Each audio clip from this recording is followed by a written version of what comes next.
There you go. Go for it. All right, thumbs up. I like it. I don't know who can use that kind of crazy technology, but I know it's not me or Peter. Thanks guys for coming. We're just trying to give people an opportunity to ask questions that they may have regarding all this stuff, what's going on, what the deadlines are, whether we got your forms, whether everything's been filed. I'm going to check on both of yours right now, but I think both are here and ready to get sent out today. I've already been to the post office once today. Yeah, exciting stuff. It's definitely what you would expect Peter to say. Any questions that you guys have that we can answer? I mean, otherwise, just by way of update, I mean, there's been some comments from the speaker that he is going to advance the legislation and support it. There was a news article about a shouting match with maybe some New York Republicans who wanted the state and local tax issues to be fixed, which would be great if they would do that, but it doesn't sound like that's going to happen. They're putting the bill through sort of special procedures, so it's going to require a 2/3 vote to pass it, but it seems like people are thinking that it'll pass in the House. Haven't seen too much about what may or may not happen in the Senate, but beyond that, we don't know when it'll be put on the floor. It is noted on the House's website as possible that it could be dealt with this week, but we don't really know. So that's the legislative update. Again, continuing the January 31st deadline. So, and yeah, we're just treating it like a deadline. Yeah. Because it's the only date we have. So if they go back to December 31st, there isn't a whole lot we can do about it. And if they make it February 15th, then we've done our due diligence. We just don't want it to be January 31st and have us assume we'll have more time. Do you guys have any questions? Are they talking about they're going to cut off new applications and process what's there, or are they just going to kind of flush the whole queue? I think they're talking about both options, but really what we think is going to happen is that they will end the program on January 31st or later. I don't think it's going to necessarily be earlier. Yeah, that'd be pretty tough politically, I would imagine, to go further back, but it's possible. They probably have applications that go way back in 23, I suppose. I've got some that I'm waiting to get processed from 22. 22, okay. So I don't think they're going to flush the whole queue. I think they are really hoping that professionals push this voluntary disclosure and withdrawal programs. So I think they're wanting those to be more successful. They're trying to do like an educational campaign to preparers to get people to use those programs. Which makes me think that they're not going to just say like, okay, forget it. What's done is done. The $1 million in the pipeline should go away. Okay. What about the amnesty? Is that going to still be there? The voluntary disclosure program ends March 22nd. Okay. And then the withdrawal program, there's no date for. And so Peter and I are in this group with tax professionals that have been doing this kind of stuff. And there's like 55 people in it.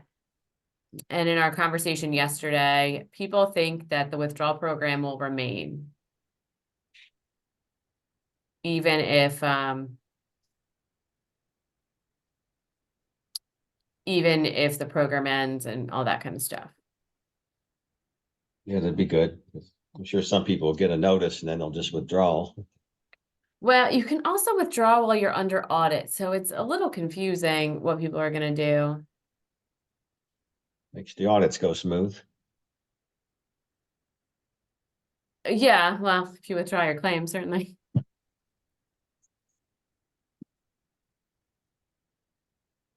Um,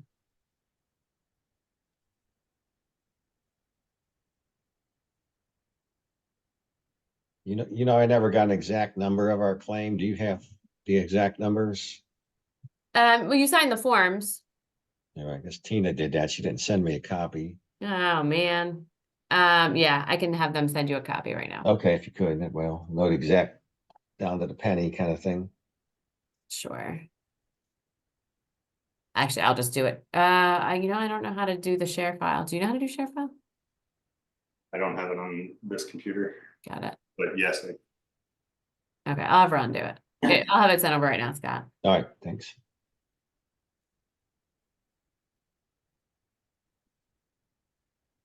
Do you have any questions, Mark? I can't think of any at the time.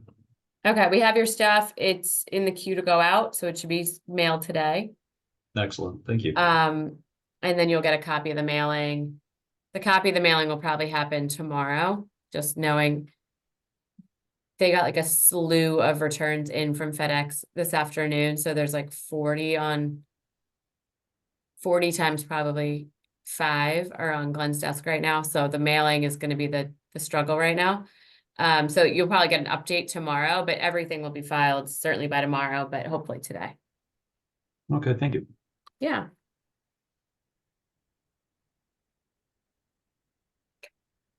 Yeah, I mean, we're just waiting. I've been listening to C-SPAN a lot. We're learning more. I was a poli-sci major, but I forgot a lot of things. So it's a matter of like going back and understanding the procedure and like where we are and what does it mean. And I was talking to another practitioner yesterday where he's like, I don't think they're going to go back and make it retroactive.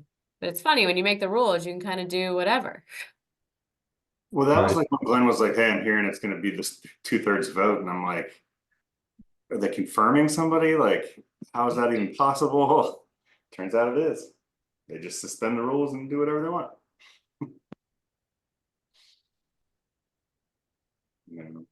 Yeah, it's just still listed here as items that may be considered HR 7024. Wouldn't the child tax credit be a lot more funding than ERC? The R&D and the bonus depreciation is actually substantially more than the child tax credit. I guess it would be. Yeah. And they're not moving the child tax credit all the way up to what it was. It's not fully refundable. So it's still not back to exactly what it was during the pandemic. Yeah, so Democrats think that Republicans aren't giving enough, and I think Republicans think that Democrats aren't giving enough, and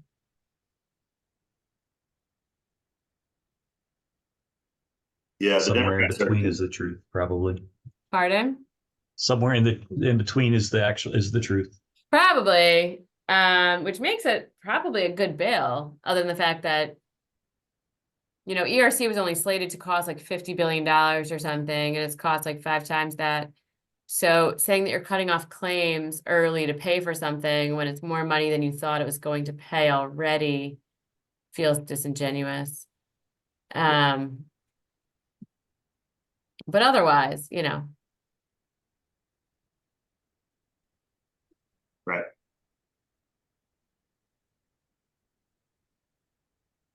I can honestly say that everybody in your office has been a pleasure to work with, and oh, good. made things very easy to get things over to you, and made the importance of moving forward very, very clear early on. So I appreciate that. Absolutely. Peter, Mark gave Ron a huge shout out. Nice. He's like, I've talked to every single person in your office. Ron is really on top of it. It's like, Yeah, Ron coordinates a lot of schedules. I don't know how he does it. he does. Poor thing. Yeah, he was here when I left and was here when I got here this morning. And I was like, you did go home, right? He was leaving me messages on Saturday. I talked to him on Saturday. He called me, and I have my work phone. Nobody ever calls me on the weekend, so I always have a work phone. You're like, there's an emergency. It's like, nope, Ron's calling right. to make sure that you're ready to sign. And then he called me Sunday, and I was relaxed, and I'm like, oh, it's just Ron. He's just being on top of things. Goodness gracious. We Yeah, rely tremendously on Ron. we do. Usually we have to hold him back where he's like, can I call, text and email? We're like, please, that's a lot. Like, maybe not. And then like, the deadline, he's like, nuclear option. We're like, go for it. Just because like we need it filed or we're going to lose it. So he's like, right on. All right. We're like, okay, go for it. Go nuts. Well, if you think that, Mark, I might send you over a Google review if you don't mind taking a couple. No, absolutely. That Absolutely. kind of stuff can help us and we'd appreciate it. And there was another gentleman in your accounting department with, we had some issues with my payment going through, and he was like, "Can I file it with you in 10 minutes?" I'm like, "Absolutely." I forget Goodness his gracious, name. that was probably Tavis. Yeah, exactly. Good call. Good call. Right. He's like, if you don't answer in 10 minutes, can I follow it with you at 5 o'clock today? And I'm like, yeah, bring it on. One of my old clients, one of my old tax controversy clients who was not as excited to pay his bill, once told me that he was going to hire our entire billing team. He's like, man, they're on it. I was like, yeah, I mean, like you haven't paid your bill. Like you have to pay your bill. And he's like, yeah, I might take them all. I'm like, I mean, they have employment, they're fine, but thank you. Just do what they ask. Yeah, everyone's been very much like full steam ahead. We've had everyone's been working on the weekends and things like that, and we're really lucky. Everyone's had a really good attitude about it. So Peter and I are thankful that the team is good. And you haven't lost your personability, your personality, the ability to communicate without the stress in the voice, even though I know somewhere there's a lot of stress there, and that's important too. We were actually Yeah, just thank about you. being in pretty good shape with all this. I mean, we've obviously been through, tax deadlines before, never a January 31st one quite like this, but Well, and the punishment for like normal tax deadlines are like you get a penalty for being late and you've had all this time to deal with it. So it's not the same as like, okay, well, you're gonna lose now $1 million. Please get it to us as soon as possible. It's like, good God, what is happening? And like one of our clients was like getting back from Europe on Monday. And I'm like, oh, I'm glad you're getting back on Monday. Cause like, what would I do if you were there till Thursday? Like that would be a problem. Been an interesting time for sure, but yeah, we're handling it fine. And we're actually, because of, Ron and the team, I think we only have like 6 clients where I'm like stressed that their stuff's going to get back to us on time. Everything else should have either arrived today or is scheduled to arrive tomorrow.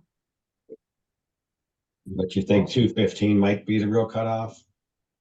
I have no idea, Scott. I Okay. mean, I'm acting like January 31st is the real cutoff because it could be malpractice if we don't. But it could be February 15th, it could be February 28th, it could be April 15th, where they like drop this part of it. I mean, Senate still has to mark it up, and we don't know what theirs is gonna say. But we really have no clue. We're just treating January 31st as the day.